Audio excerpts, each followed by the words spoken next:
দীঘা পশ্চিমবঙ্গে খুবই জনপ্রিয় একটা উইকেন্ড ডেস্টিনেশন হলো দীঘা।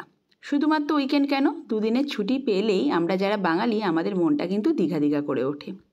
হ্যালো বন্ধুরা, আমি নৈরিতা চলে এসেছি তোমাদের কাছে নতুন একটা ফ্রেশ ব্লগ নিয়ে।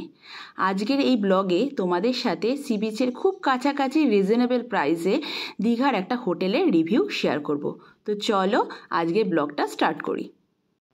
পূর্বাশা 2 এই হোটেলটারই রিভিউ তোমাদের সাথে আজকে আমি শেয়ার করব। পূর্বাশা নামটা নিশ্চয়ই তোমাদের কাছে খুবই পরিচিত। ওল্ড দীঘার একটা হোটেল হলো পূর্বাশা এবং তাদেরই ব্রাঞ্চ পূর্বাশা 2 নিউ দীঘাতে নতুন এরা তৈরি করেছে।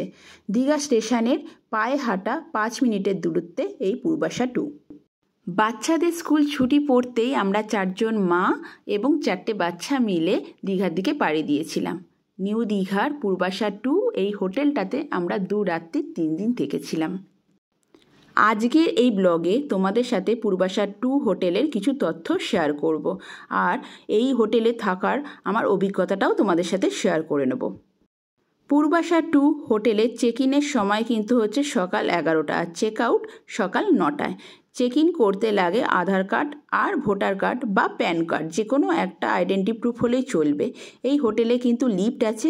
আমরা 4 তলায় 2টো রুম নিয়েছিলাম। এই রুমটা যেটা তোমাদের সাথে শেয়ার করছি সেই রুম নাম্বারটা হলো 426। খুব বড় একটা রুম, ভালো একটা ওয়ার্ড্রব আছে, কিং সাইজের একটা বেড আছে, আর আছে এসি, আর আছে একটা বড় মাপের কিন্তু বাথরুমে গিজারও আছে। যদিও সি বিচে খুব একটা গিজার প্রয়োজন হয় না, টিভিও আছে, আর আছে একটা সুন্দর ব্যালকনি। আর ব্যালকনিটা থেকে দেখো তোমরা কিন্তু একদম ব্যালকনি থেকে দেখতেই পাবে sea beach. New Digha sea বিচটা খুবই কাছে, পায়ে হেঁটে 2 কি 3 মিনিট লাগে। আমরা যেহেতু 4 জন অ্যাডাল্ট এবং 4 জন বাচ্চা ছিলাম, সেই কারণে আমাদের 2টো রুম নিতে হয়েছিল। একটা রুমে 2 জন অ্যাডাল্ট এবং 2টো করে বাচ্চা ছিল। এই আর একটা রুম 425। এই রুমটা 426-এর থেকে একটু ছোট, কিন্তু তাও কোনো রকম অসুবিধা আমাদের হয়নি। এসি আছে, কিং সাইজের একটা বেড আছে, আয়না আছে, ওয়ার্ড্রোব আছে, একটা বাথরুম আছে। যদিও 426-এর রুম নাম্বারের বাথরুমটা থেকে 425-এর বাথরুমটা একটু ছোট, গিজারও আছে, আর সঙ্গে আছে কিন্তু একই রকম ব্যালকনি থেকে সি বিচের ভিউ। এই সি বিচটা এতটাই কাছে, আমাদের কোনো রকম অসুবিধা হয়নি। আরও কথা বলতে চাই যে সি বিচে এত কাছে আমাদের কিন্তু এই হোটেলটা খুবই রিজনেবল লেগেছে। পরে আসছি এই রুমের তারিফ নিয়ে, তার আগে তোমরা দেখে নাও এটা মেনু কার্ড। পজ করে তোমরা দেখে নিতে পারো। এখানে এই পূর্বাশা 2 হোটেলের নিজস্ব একটা রেস্টুরেন্টও আছে, সেখানে বাঙালি, মোগলাই এবং চাইনিজ সব রকমেরই খাবার পাওয়া যায়। যদিও শুধুমাত্র আমরা বাঙালি খাবারটাই কিন্তু ট্রাই করেছি। প্রথম দিন ট্রেন জার্নি করে এসে আমরা স্নান করে চলে এসেছি এই পূর্বাশা 2 হোটেলেরই রেস্টুরেন্টটায়। খুবই বড় মাপের একটা রেস্টুরেন্ট, সবাই আমরা খেতে বসে গেছি।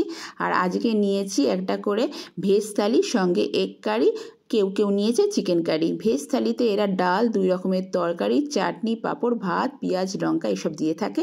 আর সঙ্গে যদি তোমরা ডিম নিতে চাও তাহলে ডিম নিতে পারো, চিকেন অথবা মাছ সবই পাওয়া যায়। আমরা কিন্তু এখানে চাইনিজ এবং মোগলাই একদমই ট্রাই করিনি, সেই কারণে সেই খাবারগুলো নিয়ে রিভিউ তোমাদের দিতে পারলাম না। খাওয়া দাওয়া করে আবার যথারীতি চলে এসেছি ব্যালকনিতে দাঁড়িয়ে দাঁড়িয়ে এরকম সমুদ্রের সৌন্দর্য উপভোগ করছি। সন্ধেবেলা যথারীতি আমরা এই নিউ দীঘার বিচে ঘোরাঘুরি করব এবং করেওছি। করার পরে রাত্রিবেলার রেস্ট নিয়ে ঘুমিয়ে পড়েছিলাম। সকালবেলা চলে এসেছি নিউ দীঘা থেকে একদম দীঘার মোহনাতে। দীঘাতে আসবো আর মোহনাতে আসবো না সেটা কখনো হয়? আর মোহনায় আসার উদ্দেশ্যটাই কিন্তু হচ্ছে এই ফ্রেশ ফিশ, চিংড়ি, ক্র্যাব এইসব দেখা। আমরাও কিনেছিলাম, ক্র্যাব নিয়েছিলাম এবং চিংড়ি নিয়েছিলাম। 1.5 কিলো কাঁকড়া এবং 1 কিলো চিংড়ি নিয়েছিলাম। 1.5 কিলো কাঁকড়া এবং 1 কিলো চিংড়ি মাছ রান্না করতে পূর্বাশা 2 হোটেলের কুক কিন্তু আমাদের থেকে 420 টাকা চার্জ করেছিল, যেটাও আমার মনে হয়েছে একটু বেশি, কারণ বাইরে থেকে আমরা রান্না করালে হয়তো আমাদের একটু সস্তা পড়তো। যাই হোক, রেস্টুরেন্টে বসে একটা ভালো হোটেলে খেতে গেলে এই চার্জটা তো দিতেই হয়। সঙ্গে নিয়েছিলাম আর একটা ভেজ থালি। তো চলো তোমাদের সাথে এই ব্লগে খাবার দাবার রুম ভিউ সব কিছুই শেয়ার করলাম। যেটা শেয়ার করিনি হচ্ছে রুমগুলোর কি তারিফ আছে।